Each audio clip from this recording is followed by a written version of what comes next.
풍성한 은혜로 함께해 주시옵기를 예수님의 이름으로 기도합니다. 네, 감사합니다. 오늘이 요한계시록 22장 마지막 장을 공부합니다.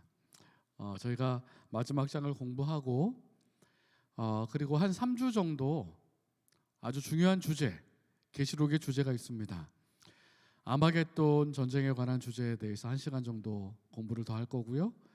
또 조사 심판에 대한 주제로 1시간을 더 공부를 할 거고, 또 저희가 14만 4천 구원받은 14만 4천에 대해서 좀 심도 있게 우리가 통신학교 교재의 내용뿐만 아니라 더 깊은 내용으로 이 주제별로 한 3시간 정도 더 공부를 하게 되면 우리 요한계시록이 다 맞춰지게 되겠습니다. 일단 오늘은 요한계시록 22장 공부하면서 전체적으로 통신학교 교재의 내용은 다 오늘로써 맞춰지게 되겠습니다.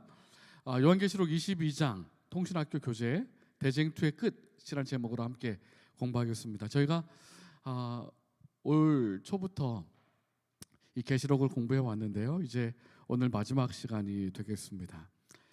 서론분의 부분에 있는 내용입니다. 한 교수님이 신앙적인 교수님이셨거든요. 그래서 수업 마지막 시간에 예수님의 재림과 천국에 대하여 학생들에게 이야기를 했습니다.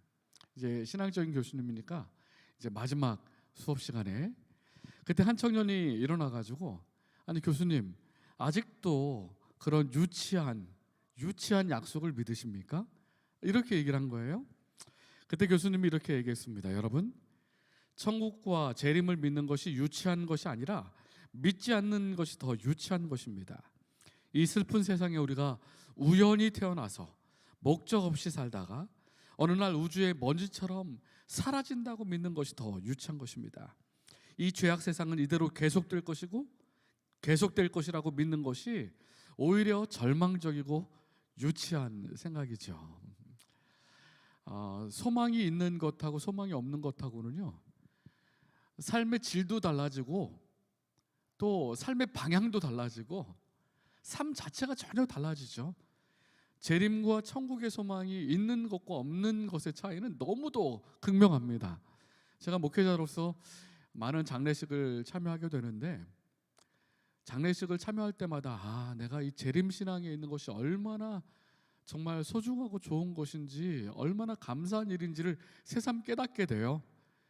이 재림의 소망이 없는, 천국의 소망이 없는 장례식에 가면 영원한 이별이잖아요.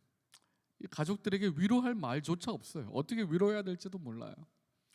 하지만 이 재림의 소망, 이 천국의 소망이 있는 분들에게는 고통과 아픔과 이별 가운데도 소망이 있는 것입니다. 제가 설교 시간에도 가끔 말씀드렸지만, 이제 질병으로 죽음을 당하는 임종을 제가 목격하게 되는데, 임종을 바라볼 때에 이 소망이 있고 소망을 가지고 임종 마지막을 보내는 분하고 전혀 소망이 없는 죽음하고는 천지차이예요. 천지차이예요. 소망이 있는 분은 정말 그 마지막 그 순간까지도 끝까지 하나님을 의지하고 또 소망 가운데 오히려 가족들을 위로하면서 그렇게 마지막을 보내는 모습을 봤고, 소망이 없는 사람은 정말 너무나 안타까운 그런 마지막의 모습을 보게 되는 것입니다. 이 재림과 천국의 소망이 있는 것과 없는 것 차이는 엄청나게 크다는 사실을 기억하시고 오늘 요한계시록 22장의 내용을 공부하도록 하겠습니다. 요한계시록 22장, 저희가 21장과 22장은 죄가 없는 새하늘과 새 땅의 모습을 보여주고 있는데요. 또 저가 수정같이 맑은 생명수의 강을 내게 보이니 하나님과 및 어린 양의 보좌로부터 나서 길 가운데로 흐르더라. 강 좌우에 생명나무가 있어 12가지 실과를 맺히되 달마다 그 실과를 맺히고 그 나무 잎사귀들은 만국을 소생하기 위하여 있더라. 요한계시록 22장에 하늘나라의 생명강과 생명나무의 이야기가 나오죠. 그런데 여러분, 이 요한계시록, 이 요한이 본 비전, 이 요한이 본 계시를요, 에스겔도 똑같이 봤습니다. 구약의 에스겔 47장 12절에 강 좌우에는 각종 먹을 실과 나무가 자라서, 잘 보세요, 묘사가 똑같죠. 그 잎이 시들지 아니하며 실과가 끊치지 아니하고 달마다 새 실과를 맺으니 그 물이 성소로 말미암아 나옴이라. 그 실과는 먹을 만하고 그 잎사귀는 약재료가 되리라.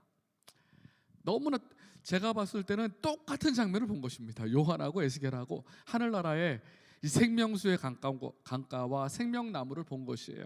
그래서 요한계시록 22장에는 생명수의 강, 생명나무 12가지 실과, 그리고 만국을 소성하기, 잎사귀가 만국을 소성하기 위하여 있다라고 말씀하셨고, 에스겔에는 강 좌우에 실과가 열리는데 달마다 새 실과가 맺히고 그 물은 성서로부터 나오는 물이고, 그리고 잎사귀는 약지혜로가 소성케 한다라고 말씀하셨잖아요. 계시록에는 똑같은 표현이에요. 그래서 구약의 에스겔 선지자가 봤던 하늘나라의 모습과 요한이 봤던 하늘나라의 모습이 똑같은 것입니다. 수성같이 맑은 생명수의 강이 흐르고, 그리고 이 생명광은 하나님과 어린 양의 보좌로부터 흘러나온다고 말씀하셨어요. 계시록에는. 에스겔에는 성소로부터 흘러나온다고 말하고 있죠. 만물에게 생명수를 공급하고 그 생명강 좌우에 생명나무가 좌우로 무성한 가지를 두르고 달마다 12가지 실과를 맺히게 될 것이다. 그 잎사귀들은 만국을 소성시킨다라고 말씀하셨어요. 그죠? 그래서 생명수, 생명나무의 실과를 먹는 사람들은 영원한 생명을 하늘나라에서 누리게 될 것입니다. 그런데요, 재밌는 것은 이 두 도성이 참 요한계시록은 비교되며 나옵니다. 한 도성은 오늘 함께 보는 요한계시록의 새 예루살렘 성, 그죠? 또 다른 성은, 반대편의 성은 어떤 성이에요? 무너지는 성? 바벨론. 그래서 두 도성을 비교해 보면 마지막 때의 바벨론과 새 예루살렘 성, 바벨론은 사탄의 도성이죠. 새 예루살렘은 하나님의 도성입니다. 바벨론은 지상의 도성이고 예루살렘은 하늘의 도성이고요. 마지막 때 바벨론은 반역한 도성이고 새 예루살렘은 충성된 도성이고, 마지막 바벨론은 음녀의 도성이고 새 예루살렘은 어린 양의 신부 도성이라고 말하고 있습니다. 마귀들이 거하는 장소요, 새 예루살렘은 하나님이 거하는 곳이요. 또 바벨론은 유프라데스 강이 가운데로 흐르잖아요. 그런데 새 예루살렘은 생명강이 흐릅니다.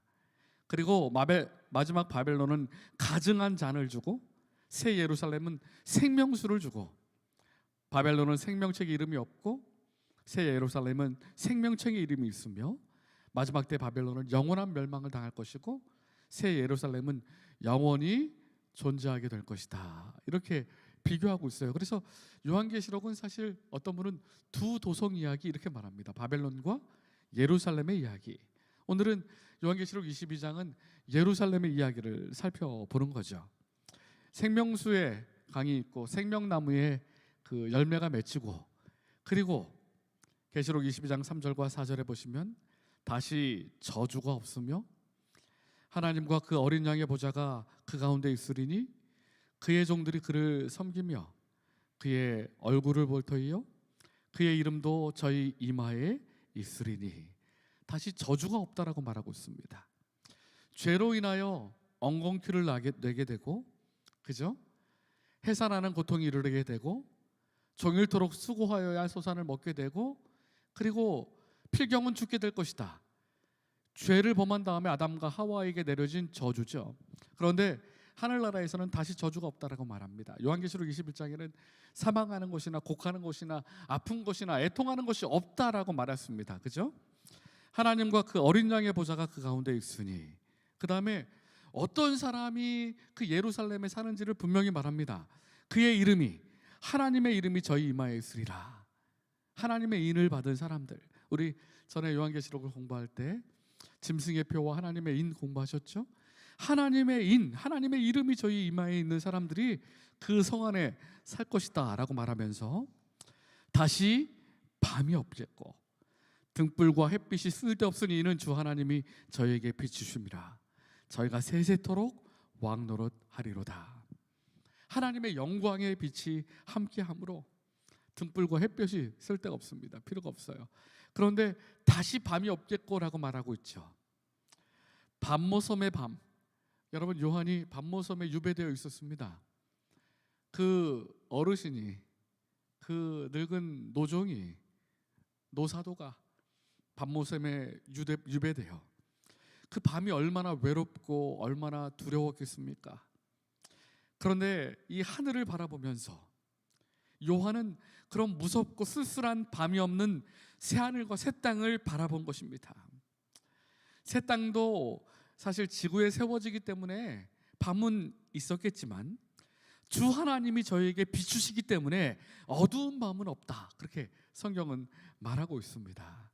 아마 요한에게는 이 외롭고 쓸쓸한 밤, 유배되어 정말 그렇게 두려운 밤이 없다라는 그것이 그에게는 큰 위로가 되었고, 또 하나님의 자녀에게도 이 약속이 위로가 되길 바라면서 썼을 것이라 생각이 듭니다. 그리고 6절과 7절에 또 그가 내게 말하기를 이 말은 신실하고 참된지라. 여러분, 이 요한계시록의 약속을 분명히 말합니다. 이 말은 신실하고 참되다. 이 천국과 재림의 약속, 요한계시록에 이루어질 일들은 신실하고 참된 것이다라고 다시 한번 약속합니다. 그리고 이 계시를 주신 목적을 다시 한번 설명하죠. 주곧 선지자들의 영이 하나님이 그 종들에게 결코 속히 될 일을 보이시려고 그의 천사들을 보내셨도다.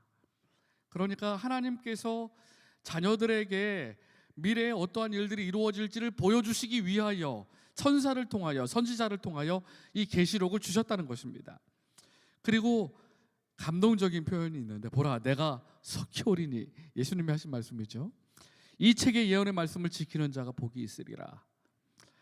내가 속히 오리라 라는 표현이요, 우리가 영어 성경에는 I will come이라고 안 했습니다. I will come은 미래형이잖아요. 내가 올 것이다. 어떻게 쓰였냐면 I am coming soon이에요. 비동사하고 현재 진행형이 쓰였어요. 그래서 미래 시제인데 미래 올 것이다라는 미래잖아요. 그런데 현재 진행형으로 썼어요. 문법적으로는 틀려요. 미래일인데 현재 진행형으로 지금 그렇게 하고 있다라는 표현으로 쓴 것이니까. 그런데 왜 그렇게 썼냐면 예수님께서 얼마나 빨리 오고 싶으신지 현재형으로 쓴 거예요. 내가 지금 간다. 내가 지금 가고 있다. 이미 일어나고 있는 현재의 일처럼 내가 속히 갈 것이다. 속히 오리라. 이렇게 쓴 거예요. 그래서 이 성경 말씀, 내가 속히 오리니, 이 말씀이 지금 현재 오고 있다, 가고 있어, 이런 표현이에요. 너무나 이 땅에 오시고 싶어 하시는, 재림하시고 싶어 하시는 주님의 열정과 열의가 이루어지고 있는 것입니다. 확실한 일, 분명한 미래에 대해서는 이렇게 현재형으로 써요. 헬라어 문법 가운데 현재 진행형으로 미래 시제지만 쓴 것입니다. 신실하고 참된 하나님의 약속, 요한계시록의 확실성, 천국과 특별히 요한계시록 21장, 22장 하늘나라에 관한 확실한 약속, 이 약속은 참된 것이다, 그렇게 말하고 있죠.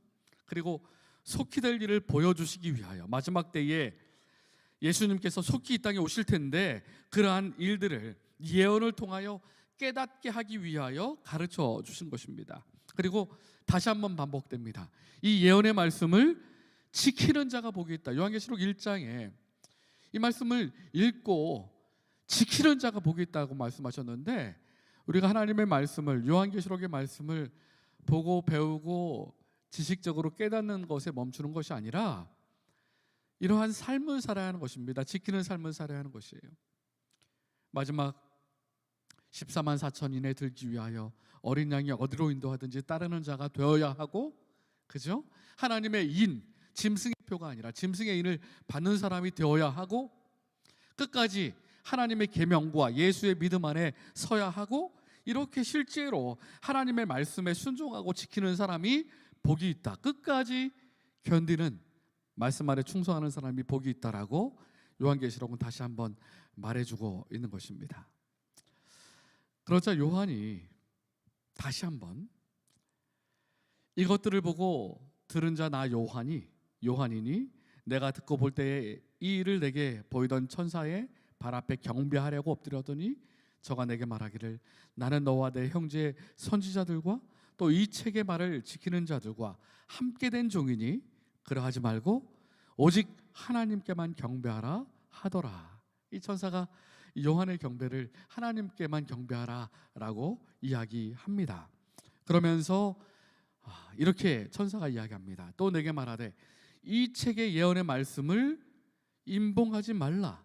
때가 가까우니라. 이 요한 계시록이라는 말이요. 계시록. 이 계시록이라는 말이 펼쳐 보이다 이런 뜻이라고 제가 서두에 우리 공부할 때 이 요한 계시록이라는 말 자체가 펼쳐 보이다 이런 뜻이거든요. 그러니까 예언의 말씀을 임봉하지 말라. 때가 가깝다 그렇게 말하고 있습니다. 그리고 다니엘서 예언의 마지막 12장 4절에는 마지막 때까지 이 말을 간수하고 이거를 봉함하라. 마지막 때까지 마지막 때에 펼쳐지게 될 것이다 라고 말씀하셨어요. 그래서 다니엘과 요한 계시록이 연구되면서 이 마지막 때에 남은 무리가 탄생하게 되었고 이 재림 교회가 이 땅에 서게 된 것입니다. 그래서 이 계시록의 말씀을 펼쳐 보이라, 임봉하지 말라 그렇게 말씀하셨습니다. 그리고 나서 엄숙한 선언이 선포됩니다. 요한계시록 22장 11절로 14절에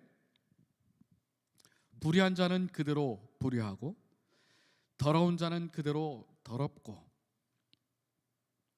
의로운 자는 그대로 의를 행하고 거룩한 자는 그대로 거룩하게 되라. 보라 내가 속히 오리니 내가 줄 상이 내게 있어 각 사람에게 그의 일한 대로 갚아주리라.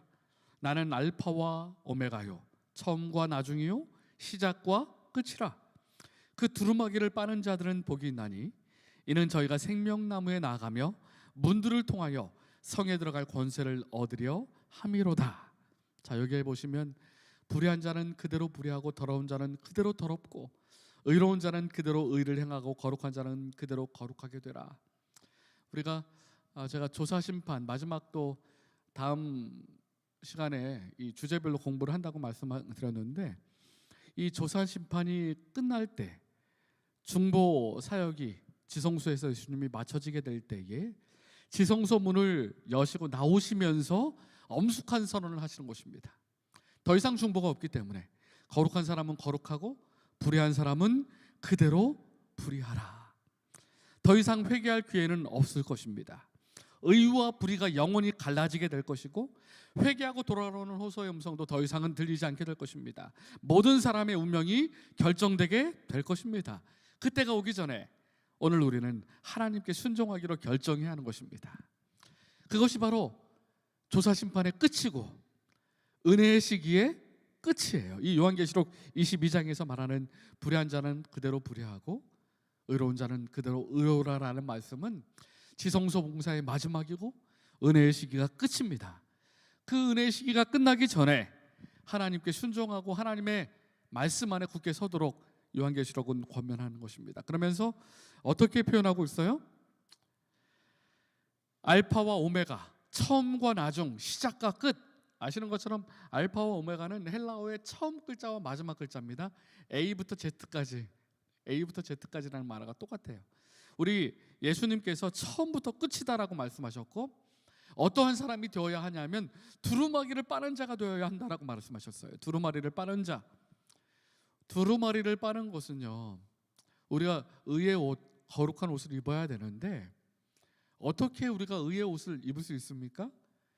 그리스도의 보혈로. 요한계시록 7장 14절에 분명히 말씀하셨어요. 오직 그리스도의 피만이 우리를 깨끗게 하실 수 있다. 그리스도의 보혈로 깨끗함을 받은 사람, 두루마기를 빠는 사람만이 새 예루살렘에 들어가 생명나무를 먹을 수 있을 것이다. 요한계시록은 그렇게 말하고 있는 것입니다. 그러니까 마지막 은혜의 시기가 끝나기 전까지 그리스도의 십자가의 보혈로 그리스도의 의를 받아들이고 그리스도의 피로 말미암아 우리를 깨끗게 하고 정결케 하는 자만이 하늘나라에 들어갈 수 있다는 사실을 기억하시게 되길 바랍니다. 그러면서 15절에는 어떤 사람이 여기까지 이제 하늘에 들어가는 사람에 대해서 이야기하고 있고 예루살렘 성에 들어가지 못하는 사람에 대해서 이야기합니다. 개들과 술객들과 행음자들과 살인자들과 우상숭배자들과 및 거짓말을 좋아하며 지어내는 자마다 성 밖에 있으리라. 그런데 이 개들이라는 말이요, 이 교재는 성경에서 탐욕스럽고 더러운 것을 지칭할 때 사용한다 이렇게 설명하고 있는데, 조금 더 개들이 누군가, 성경에 나와 있는 개들이라는 표현을 보시면 이해가 돼요. 첫 번째 22장 시편 22장 18절 16절, 개들이 나를 애워 쌌으며 악한 무리가 나를 둘러 내 수족을 찔렀나이다. 예수님을 모욕하고 예수님을 거절하고 십자가에 못 박게 하던 사람들을 개들이라고 표현하고 있죠. 이사야 56장 11절에요. 이 개들은 탐욕이 심하여 족한 줄을 알지 못하는 자요, 그들은 몰각한 목자들이. 누구라고 말하고 있어요? 개들이 누구라고 말하고 있어요? 탐욕을 가지고 사람들을 속이고 거짓 목자들, 성경에서 거짓 목자들을 이 개들이라고 말합니다. 개들. 참 안타깝지만 자칭 하나님이라는 사람도 많고, 거짓된 가르침으로 이 요한계시록을 가르치며 사람들을 미혹하는 사람들도 많고, 그런 거짓 목자, 몰각한 목자들을 이 개들, 탐욕 때문에 그러한 거짓을 가르치는 사람들, 목자들을 개들이라고 말하고 있어요. 그래서 개들과 술객들과 행음자들과 음행하는 사람들, 여러분 계시록의 음행 아시잖아요. 음녀와 거짓 교리, 거짓 가르침에 취한 사람들, 진리 가운데 떠난 사람들, 살인자들과 우상 숭배자들과 거짓말을 좋아하며 지어내는 자마다 성 밖에 있으리라. 이 멸망당한 사람들의 명단을 이렇게 적어놓은 것입니다. 여러분, 우리가 정말 어린 양이 어디로 인도하든지 따라가는 14만 4천에 속하게 되므로, 어린 양의 이름이 이마에 하나님의 이름이 적히게 되므로 그분의 백성들이 되게 되길 바랍니다. 영광의 도성 안에 거하는 사람이 되길 바랍니다. 성 밖에 있는 사람들, 여러분 아시잖아요. 마지막 때에 이 성 밖에 있는 사람들이 부활하여 사단과 함께 예루살렘을 다시 침략하기 위하여 가잖아요. 그럴 때 하늘에서 불이 내려오고 마지막으로 죄가 다 소멸되게 될 것입니다. 성 밖에 있는 사람들은 그렇게 소멸당하게 될 것입니다. 요한계시록 22장 16절에 나 예수는 교회들을 위하여 내 사자를 보내어 이것들을 너희에게 증거하게 하였노라. 자, 여기 보시면 요한계시록은요, 예수님께서 직접 교회를 위하여 사자들을 보내서 전사와 선지자를 통하여 이것들을 증거한 것입니다. 나는 다윗의 뿌리요 자손이니 곧 광명한 새벽별이라 하시더라. 이 다윗의 뿌리, 다윗의 자손, 바디메오가 다윗의 자손이요 나를 불쌍히 여기소서. 이 다윗의 자손, 이 예언상 메시아를 의미하는 것이거든요. 왕권을 가진 메시아, 또 인간으로 이 땅에 오실 그분임을 표현하는 것이 다윗의 뿌리, 다윗의 자손. 광명한 새벽별은 여러분 아시는 것처럼 그리스도의 또 다른 이름입니다. 새별, 새벽별. 그래서 이 계시의 주인은 그리스도. 여러분 성경에요. 물론 성경이 모든 글이 하나님의 계시고 하나님께서 보내주신 책이다라고 말하지만, 직접 예수님께서 보내주신 글이다라고 쓴 것은 요한계시록밖에 없습니다. 나 예수가 이것을 너희에게 증거하기 위하여 보낸 것이다. 이렇게 이 계시의 주인이 그리스도임을 분명히 말하고 있는 것입니다. 이 계시가 얼마나 중요한지, 얼마나 확실한 것인지를 다시 한번 보증하시는 것이죠. 그리고 나서 위대한 초청이 있습니다. 성령과 신부가 말씀하시기를 오라 하시는도다. 듣는 자도 오라 할 것이요 목마른 자도 올 것이요 또 원하는 자는 값없이 생명수를 받으라 하시더라. 여러분 너무나 감사하지 않습니까? 듣는 자도 오라 할 것이요 목마른 자도 오라 할 것이요 원하는 자는 값없이 생명수를 받으라, 그렇게 초청하고 있습니다. 신부는 요한계시록의 새 예루살렘 성으로 묘사되고 있죠. 요한계시록 21장에 신부, 성령과 신부가 듣는 자와 목마른 자, 원하는 자는 다 하나님의 말씀을 사랑하고 갈망하는 모든 사람들은 생명수를 먹는 특권을 누리게 될 것이다. 성령께서 초청하고 계신 것입니다. 이 성령의 초청에 응한 사람은 다 구원받고 영생을 누리게 될 것입니다.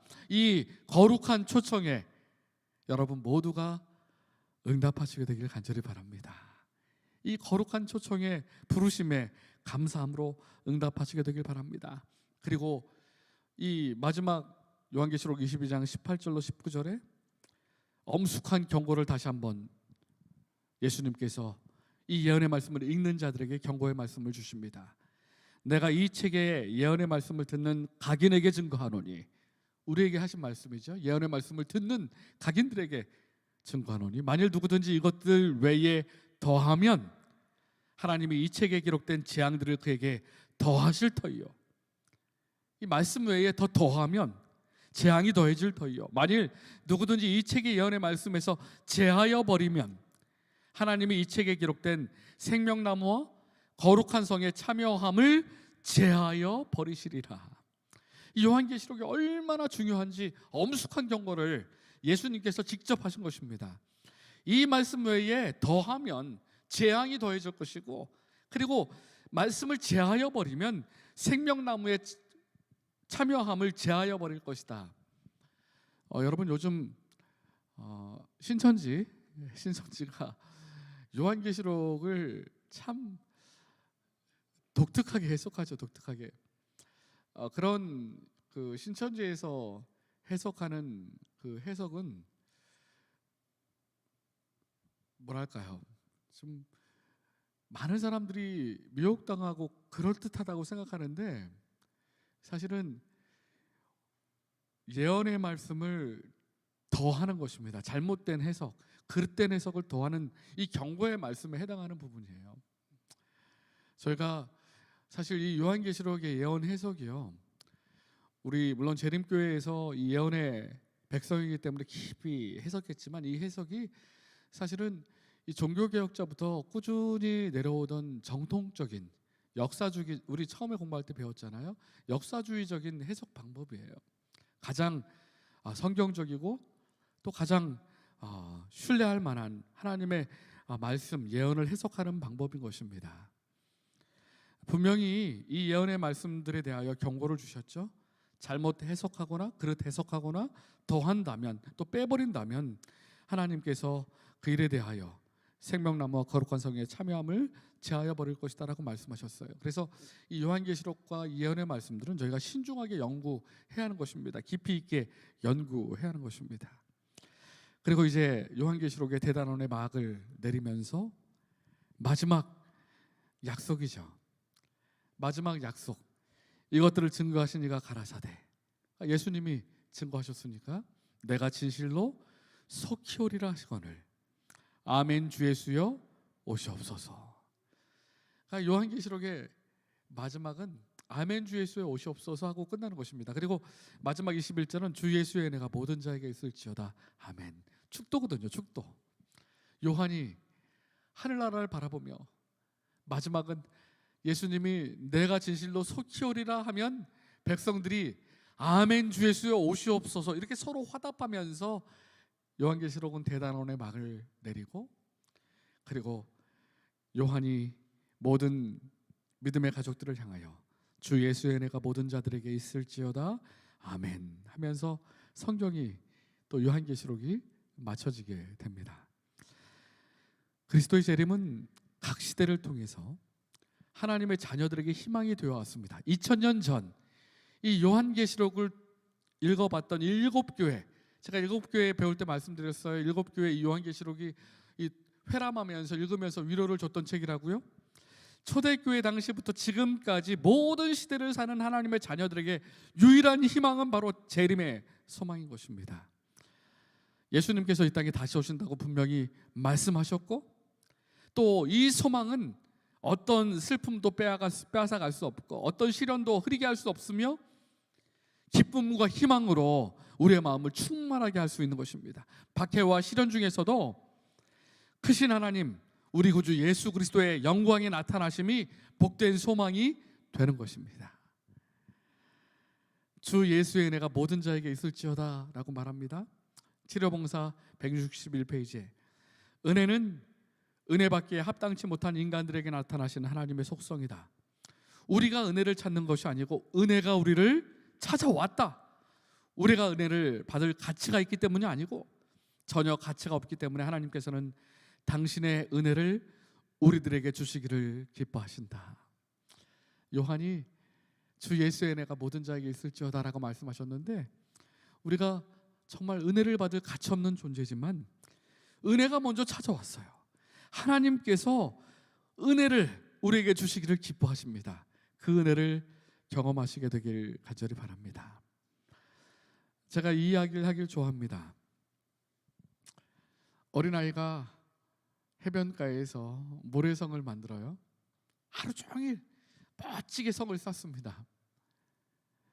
그러면 해가 질녘에 엄마가 얘야 밥 먹으러 와 하면 이 모래성을 아무리 멋지게 지어도 거들떠보지도 않고 엄마에게로 달려가죠. 여러분, 우리가 이 땅에서 사는 것, 어쩌면 아이가 해변가에서 모래성을 짓는 것과 똑같은 것입니다. 파도가 한번 치면 다 사라질 것이에요. 부와 명예와 이 땅에서 우리가 살면서 모래성처럼 쌓는 모든 것들은 정말 순식간에 사라질 모래성과 같은 것입니다. 주님께서 부르실 때에 이 어린아이처럼 정말 기쁘게 이 땅의 모든 것을 버리고 하늘로, 그리스도께로 나아갈 수 있는 우리가 모두가 되길 간절히 바랍니다. 나 하늘로 돌아가리라. 아름다운 이 세상 소풍 끝나는 날 가서 아름다웠더라고 말하리라. 우리 장자의 나비의 꿈처럼, 그죠? 나비가 되어 그리고 이 땅에서의 삶이 잠시 꿈이라고 생각하는 것처럼 이 귀천신은 하늘로 돌아갈 텐데 이 세상의 소풍은 끝나는 것, 소풍이다 이렇게 말을 했어요. 그리고 가서 아름다웠다라고 말하리라. 이 땅에서의 삶은 성경은 나그네의 삶이라고 말합니다. 어쩌면 소풍이라고 말해도 될 것 같아요. 우리가 가야 할 곳은 하늘나라죠. 우리가 요한계시록 21장과 22장에 공부한 영원한 하늘나라, 우리를 위하여 예비하신 그리스도의 십자가의 보혈로 예비하신 그 하늘나라, 가서 하늘나라에 가서 살아야 하지 않겠습니까? 이 땅만 바라보지 마시고 하늘을 바라보시게 되길 바랍니다. 살 날이 얼마 남지 않았거나 예수의 재림이 임박함을 안다면 훨씬 더 열렬하고 헌신적이 되지 않을 그리스도인들은 거의 없을 것이다. 그러니까 재림이 임박함을 안다면 더 열심을 내고 더 헌신해야 한다는 것이에요. 여러분, 주님이 오실 날이 멀지 않았습니다. 세상 일에 매달리지 마세요. 이 세상은 곧 모래성처럼 사라지게 될 것입니다. 더 열정적으로 믿음을 강하게, 세월이 흐르면 흐를수록 에녹이 믿음이 강해지고 사랑이 열렬하게 되었던 것처럼 사실 재림이 늦어지면 그만큼 더 가까워지는 거거든요. 반대로 재림이 지체되는 게 아니라 그만큼 예수님의 재림이 가까워지는 거예요. 그러면 믿음이 강해지고 사랑이 더 열렬해지고 재림의 소망이 더 불타올라야 하는 것입니다. 식어지면 안 되는 것이고, 재림이 더뎌진다고 식어지면 안 돼요. 그만큼 가까워진 거기 때문에 더 열정을 회복해야 한다는 것입니다. 교재의 마지막 명상할 문제를 보면 이렇게 쓰여 있습니다. 이제 소나기 대쟁투는 영원히 끝났다. 다시는 죄와 고통이 없을 것이다. 죽음도 이별도 없을 것이다. 병도 슬픔도 사라질 것이다. 무한한 기쁨과 끝없는 사랑만이 온 우주에 가득할 것이다. 상상도 할 수 없는 아름다운 삶이 우리를 기다리고 있다. 구원받은 백성들은 별나라들을 여행하며 다른 우주의 거민들을 만나고 끝없는 창조의 신비와 구원의 오묘함을 발견할 것이다. 세월이 흐를수록 신선함과 새로움은 더할 것이다. 감사와 찬송이 끝없이 메아리칠 것이다. 이것은 공상이 아니다. 이것은 오늘이라도 내 것이 될 수 있는 현재의 실제이다. 변함없으신 하나님의 약속이며 한 번도 틀림이 없는 성경의 말씀이다. 그러나 이 모든 것은 오늘 우리의 결정에 달려있다.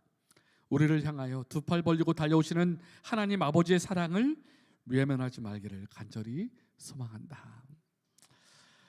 제가 존경하는 한 장로님의 임종 예배 앞에서 이 장로님의 마지막 고백을 들으면서 참 많은 것을 생각하게 됐어요.